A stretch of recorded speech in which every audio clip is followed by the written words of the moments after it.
All right, diving in today. We've been getting a lot of messages lately about just those times where your emotions just feel completely overwhelming, like a tidal wave. You know what I mean? Yeah, absolutely. Yeah. There's moments when it just feels impossible to think straight. Exactly. So we thought it'd be really helpful to do a deep dive into a couple of specific techniques that can really offer some relief right in those moments. Specifically, we want to look at using cold water Oh, interesting. and what's known as the TIPP skill. Yeah. We want to make sure that by the end of this, everyone understands how they work, and even more importantly, like how to actually put them into practice. Yeah, I think having that practical application piece is so key, Yeah. right? Because you can understand the theory, but unless you know how to actually use it in those really tough moments, it's, not going to be as helpful. Totally, totally. So the stuff you guys sent in was really great. We've got some research here that dives into how cold water actually affects us physically. I love that. We've also got some excerpts from a DBT skills manual, which is DBT standing for Dialectical Behavior Therapy, Right. which lays out the TIPP skill. So we're going to be able to look at both the why behind these things and the how. Absolutely. Yeah. So consider this your express route to understanding these techniques. We're going to kind of unpack them, explore the science, which I have to say, some of the stuff is pretty surprising in terms of how effective these simple things can be in those really intense moments. Yeah, the human body is capable of some pretty amazing things. For sure. For sure. So let's start with this cold water thing. Okay, sounds good. So in DBT, it's often called the cold water rag skill. Okay. And the sources really highlight this as being like a go-to tool for when you're hit with really intense emotions. So we're talking like overwhelming anger, a panic attack, or those times when you just feel utter despair. Yeah, absolutely. Like in those moments when it just feels like your mind is completely hijacked by the emotion, Mhm. and it's hard to think clearly. Exactly. Exactly. And, in those moments, trying to just like reason your way out of it often doesn't work. No, it doesn't. Because you're not really in that rational part of your brain. You're kind of in survival mode. Right, totally. And so that's where the cold water comes in because it provides this really quick physical way to kind of intervene. Right. It's like you're giving your body a direct signal to calm down. Exactly. And the research here points to, like I said, some pretty fascinating stuff in terms of the neuroscience behind it. Right. And it all comes down to this thing called the dive reflex. Have you heard about this? Oh, yes. It's incredible, really, when you think about it. It is. It is. So can you kind of break down what happens in our bodies when we use cold water in this way? Yeah, absolutely. So basically, when you apply cold water to your face, especially, kind of below your eyes or around your In cheeks, that area. yeah, you're actually activating these specific sensory receptors that are connected to your trigeminal nerve, which is like the main sensory nerve in your face. Oh. And this sends a signal to your brain that incredibly mimics the physiological response of diving underwater. So your body basically thinks, oh, I'm going underwater. Exactly. Like, hold on, we're going under. So crazy. Right. And in response to this perceived dive, your brain kicks the vagus nerve into gear.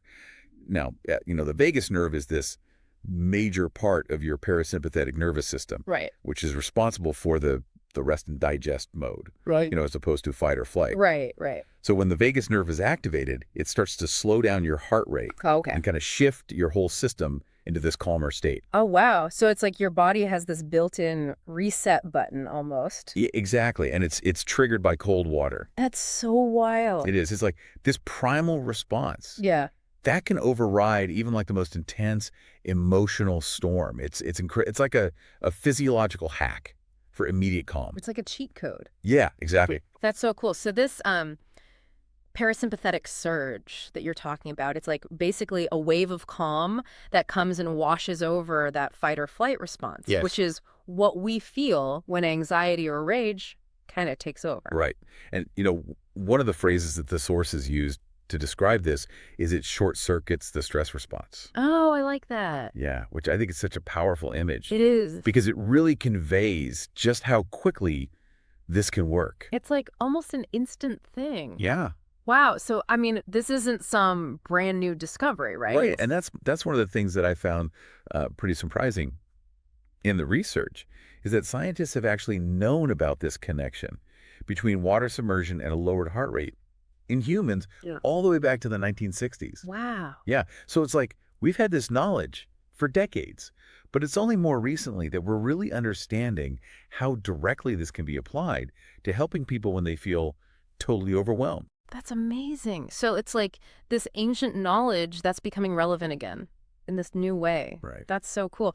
And the more recent research seems to be, solidifying these findings even further. Oh, absolutely. Yeah. Yeah. One of the studies that was highlighted in the material you provided found that even brief exposure to cold, Okay. particularly on the neck or face, Okay. led to increased heart rate variability, which is a really good sign. Okay. Yeah. Break that down for me. What does that mean? Yeah, so heart rate variability is basically a measure of your body's ability to adapt to stress. Yeah. So higher variability generally means that your body is kind of better at bouncing back from stress. Okay. It's more resilient. And the study also found that cold exposure led to a lower resting pulse. Okay. So as the research points out, these are strong indicators of increased vagal nerve activity Right. and overall relaxation. So basically, cold equals calm. Yeah, at least on a physiological level. Yeah. Okay. That's fascinating. Now, the sources also mentioned something about holding your breath being beneficial as well. Oh yeah, that's a really interesting detail, and it actually makes a lot of sense when you think about it. Right. So research suggests that briefly holding your breath while your face is in contact with the cold water significantly enhances the dive reflex. It's like really tricking your body. Exactly. Apparently, the reflex is strongest when the water temperature is below around 15 degrees Celsius, which is about 59 degrees Fahrenheit, Okay. and when it's combined with a short period of breath holding. Oh, wow. Because that combination, I think, does the best job of mimicking an actual dive. Wow. That makes me think about like our ancient connection to water. Totally. You know how like we've evolved with it for so long, it's like ingrained in us. Yeah, absolutely. Mm. And so to maximize this calming response, you really want to, kind of combine those two things, the cold water and the breath holding. So it's like that image of dunking your face in a bowl of cold water. Yeah. And just holding your breath for a second. Exactly. That's actually like the most potent way Yeah. to trigger this reflex. It's so simple, but so powerful. Right. So the sources, they suggest some practical ways to actually put this into action. What are some of their suggestions? Well, they suggest, you can dunk your face briefly Mm-hmm. in a bowl of cold water, Okay. or you can use a cold, wet cloth, or even an ice-filled compress held against your face. Okay. And all of those things can really help to kind of biologically interrupt that panic state Right. by, directly engaging the vagus nerve Okay. and bringing your nervous system back to a more balanced state. So it's like using your body's own systems to regulate your emotions. Exactly. Yeah. It's like a self-soothing technique that's built right in. I love it. So it sounds like this is just an incredibly valuable tool It is. for those times when you just feel like you're drowning in emotion, like you said.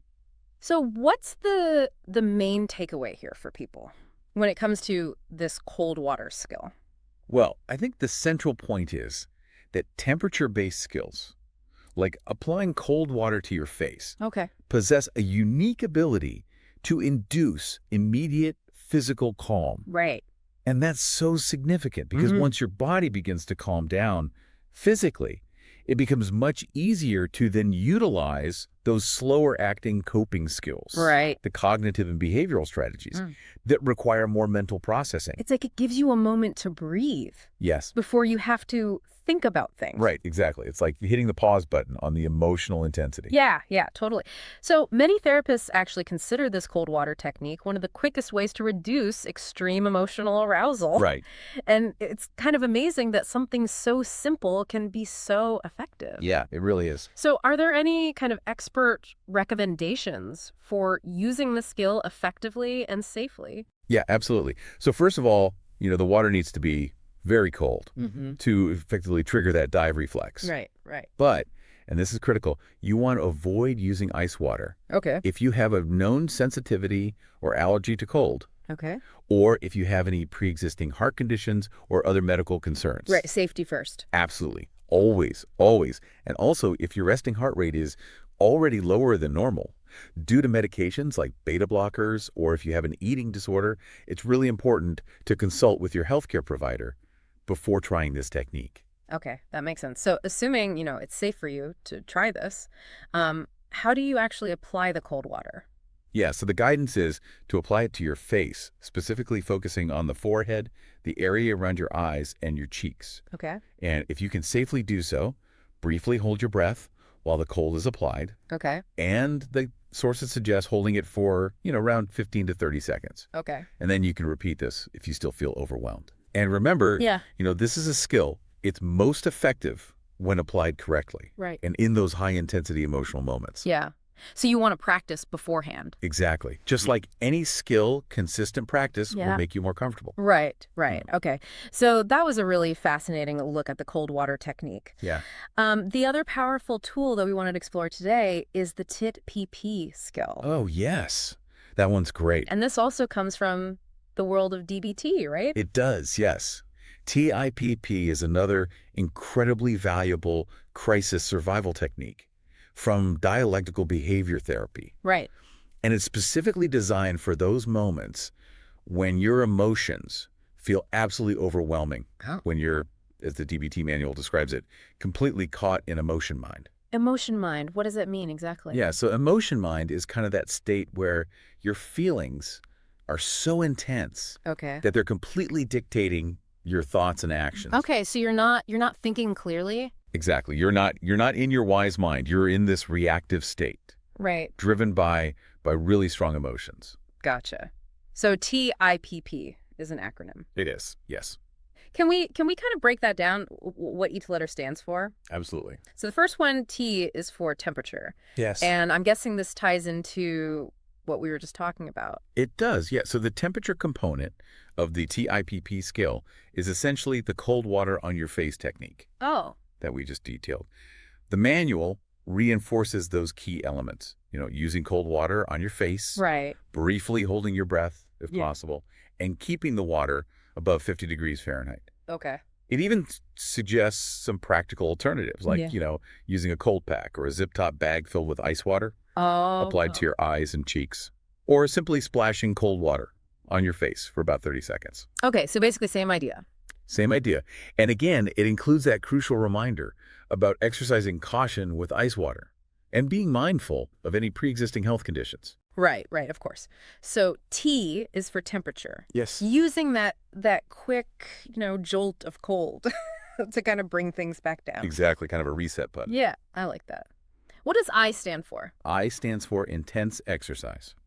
Oh, okay. So the idea here is that when your body is surging with the energy of intense emotion, engaging in intense aerobic exercise, even for like a relatively short period, Okay. 10 to 15 minutes, can be incredibly helpful in kind of releasing that built-up energy. So it's almost the opposite of the cold water. It is, yeah. It's about, really getting your heart rate up Right. and, burning off that excess energy that often comes with strong emotions. Gotcha. So we're talking like running, jumping jacks, that kind of thing. Exactly, yeah. Running, fast walking, jumping rope or jacks, playing, a fast-paced sport like basketball, lifting Yeah. weights, or even just putting on some music and dancing vigorously. Oh, I like that. Yeah, it's about just, moving your body and expending that energy. That makes sense. Now, does the manual have any cautions about this? It does, yeah. It advises against pushing yourself too hard, to the point of exhaustion. Right. And it also highlights a key difference for the cold water technique, Oh. which is that intense exercise actually increases your heart rate in the short term. Right. So deciding between these two really depends on what your specific needs are in that moment. Are you feeling physically restless? Do you need to burn off energy? Or are you feeling more overwhelmed and in need of a rapid physiological slowdown? Yeah. It's about tuning into your body's signals. So you really have to kind of assess how you're feeling in that moment. Exactly, yeah. Yeah. It's about being mindful and choosing the technique that's going to be most helpful for your current state. Right. Okay, so we've got temperature and intense exercise. What's the first P? The first P is for paced breathing. Okay. So this involves consciously slowing down the rate of your breathing Okay. significantly, aiming for around 5 to 7 breaths per minute. Wow, that's really slow. It is. It's much slower than how we typically breathe. Right. And the manual emphasizes breathing deeply from your diaphragm, so allowing your abdomen to rise and fall, and making your exhales longer than your inhales. Oh, interesting. So, for example, breathing in slowly for a count of about 4 seconds, Okay. and then exhaling even more slowly for a count of 6 seconds. Okay. And practicing this for just, 1 to 2 minutes Yeah. can have a noticeable effect on lowering your overall level of arousal. So it's kind of like sending a signal to your nervous system. Exactly. It's like you're Yeah. manually overriding that fight or flight response Yeah. and saying, no, no, no, things are okay. We can slow down. That makes a lot of sense because I know when I'm anxious, I definitely notice that my breathing gets really fast and shallow. Right, exactly. Yeah. Yeah. So by slowing it down and deepening it, you're really sending that message of safety to your nervous system. Okay, that makes sense. And then the final P. The final P stands for progressive muscle relaxation. Okay. So this technique involves systematically tensing and then fully relaxing each major muscle group in your body, Oh, interesting. typically starting from your head and working your way down to your toes. Okay. So you tense each muscle group for about 5 seconds, Okay. really squeezing and creating tension. Mm-hmm. And then you completely release that tension, focusing on the feeling of relaxation that follows. Wow, I can almost feel that just thinking about it. Right. It's about really bringing conscious awareness to the physical sensations of tension and release in your body. Okay, so it's like you're teaching your body the difference between those two states. Exactly. Yeah. Yeah. Because often we're not even aware of how much tension we're carrying around in our bodies. That's so true, until we actually stop and pay attention. Right. So this technique helps you to become more aware of those sensations. Yeah, so it sounds like the TIPP skill offers this really comprehensive, multifaceted approach. It does, yeah. And the primary goal of the TIPP skills is to quickly tip your body chemistry Mm-hmm. in a way that reduces the intensity of that overwhelming emotion mind. Oh, I see. So TPP stands for kind of tipping your body's state. Exactly. Yeah. And the manual actually encourages you to pick just one TIPP skill to focus on practicing each week Okay? and to rate your level of emotional arousal on a scale from 0 to 100, Mm. both before and after using the skill, to get a sense of how effective it is for you. Oh, so you can actually track how well it's working. Exactly. It's about experimenting and finding what works best for your individual needs. Right, right. That's great advice. So let's think about, how these two powerful approaches, using cold water specifically, and the broader TIPP skill, how they kind of fit together. Yeah, yeah. And how someone listening to this who, reaches out because they often feel overwhelmed, how can they actually integrate these into their life? Well, what's so interesting is how both of these strategies, particularly the focused use of cold water and the temperature component within TIPP, they offer these immediate physiology-based ways to interrupt those overwhelming emotional states. Right. They both tap into our body's inherent systems Okay. to bring about a quicker sense of calm. So it's not just about trying to think your way out of it. No, it's about working with your body as well. Yeah. And that sense of calm, even if it's just a brief window of calm, can be so crucial. Oh, absolutely. It's like hitting the pause button on the emotional intensity Yeah. so that you can then access your more rational mind Mm. and start to use those other coping skills that might require a bit more cognitive effort. Right. Because if your heart is pounding and your thoughts are racing, trying to have a rational conversation with yourself, it's not going to work. Exactly. So these techniques they create that space Hmm. for you to then engage in those other strategies Mhm. more effectively. Right. It's like you're creating a foundation of calm. Yes, exactly. And then you can build on that. That's really helpful. Now, it's important to remember, and the sources emphasize this, that these are fundamentally crisis survival skills. Yes. These are the tools you reach for in those moments when the intensity of your emotions feels like it's threatening to lead to actions you might regret later. Right, absolutely. It's not about, using these all the time. It's about having them in your back pocket for those moments when you really need them. Yeah, like an emergency kit. Exactly. And for someone who experiences, frequent feelings of being overwhelmed, simply having these techniques readily available, Right. knowing exactly how to do them, and perhaps even, keeping a cold compress in the refrigerator or a bowl ready Okay. can be incredibly empowering. Yeah, it's like you're taking control. Exactly. It's about not feeling powerless Yeah. in the face of those intense emotions. That makes a lot of sense. And like we talked about before, consistent practice outside of moments of crisis seems to be key for these skills to be truly effective. Oh, absolutely. Just like any skill. Right. Whether it's a physical skill or an emotional regulation skill, the more you practice when you're not in a crisis state, the more automatic and readily accessible these techniques will become. Right, right. It becomes like second nature. Exactly, yeah. Yeah. It's about building that muscle memory Yeah, for emotional regulation. I love that. Okay, so to wrap up our deep dive today, Okay? we've explored how using cold water, especially on the face, levers this powerful thing, the dive reflex, to rapidly calm down the nervous system. Yeah. And we've also examined the TIPP skill, which provides this more comprehensive, multi-pronged approach to reducing intense emotional arousal. Yes. With that temperature component offering one of the fastest acting routes to relief. Exactly. And I think it really underscores how these techniques offer direct and accessible ways to kind of influence our physiology Right. and create that crucial space needed to cope more effectively when our emotions feel overwhelming. Exactly. They give you that power to take action when you need it most. So, for you listening right now, we want you to take a moment and think about a time when you felt intensely overwhelmed. And how might having these immediate physiological techniques readily available in your emotional toolbox have shifted that experience? We really encourage you to think about which of these methods, the cold water or maybe one of the components of TIPP resonates most with you. And, maybe it's something you want to explore and practice further. Thanks for joining us for this deep dive. Thanks for having me. Of course. It's been great. It's been great.